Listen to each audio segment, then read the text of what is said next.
DNC 키친 구독자 여러분 반갑습니다. DNC 키친의 박 원장입니다. 요즘 날씨가 우중충하고 막 더웠다, 습했다, 비 왔다 이러면서 불쾌지수가 실은 많이 늘어나고 있는데 아이들이 이러한 때에 갑자기 밥을 안 먹고 설사를 하고 이런 증상들을 보이는 경우가 있는데 이러한 질병들 중에 병적인 문제가 아니고 심리적인 문제 때문에 아이들이 이렇게 설사를 하는 질환을 과민성 장증후군이라고 합니다.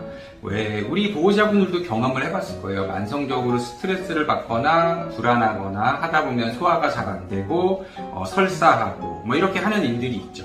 근데 보호자들은 스스로 알기 때문에 내가 뭐 심리적으로 뭐 좀 스트레스 받았더니 소화가 안 되네, 설사하네 이렇게 생각을 하고 뭐 굳이 병원을 가지는 않습니다. 또 그러다가 그런 심리적인 문제들이 개선이 되면 질환들이 해결이 되는 거죠. 근데 이제 문제는 우리 반려동물들은 이 대화가 되지 않는다는 거죠. 그래서 이 심리적인 문제 때문에 아이들이 그런 증상을 보이는 거를 이걸 병적인 문제냐 아니냐를 구분하는 게 상당히 어렵습니다. 이게 심리적인 문제로 가려면은 병적인 문제에 대한 검사들에서 이상이 없는 게 확인이 돼야 돼요.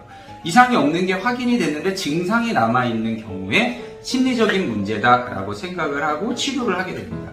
물론 초기 치료는 뭐 병적인 문제든 그렇지 않던 비슷하게 갈 수 있지만 약을 먹지 않더라도 아이는 좋아질 수 있는 것들이 과민성 장증후군이에요. 아이들이 받는 스트레스의 정도는 아이들마다 다 다르기 때문에 어떤 친구들은 심리적으로 좀 안정이 될 수 있는 신경 안정제의 처방이 필요한 경우들도 있을 수 있습니다. 보통 조직 검사를 했을 때 IBS라고 해서 이리터블 바울 신드롬이라고 하는데 얘가 IBD라고 하는 염증성 장염이랑 구분하기가 겉으로 보기에는 어려워요. 근데 이제 뭐 조직 검사를 했을 때 IBD 같은 경우에는 임상 증상이 조직 검사상의 변화가 있는 거고 이리터블 바울 신드롬 같은 경우에는 변화가 없는 거죠.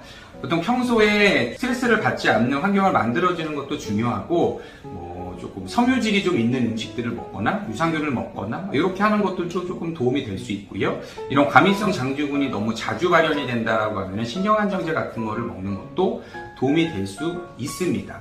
IBD랑 IBS랑의 구분점이 있다면 아이가 막 혈변을 막 본다라고 하면은 단순한 과민성 장증후군만으로는 혈변까지 보는 경우가 아주 많지는 않습니다. 그럴 경우에는 병적인 문제의 확률들이 좀 더 많아요.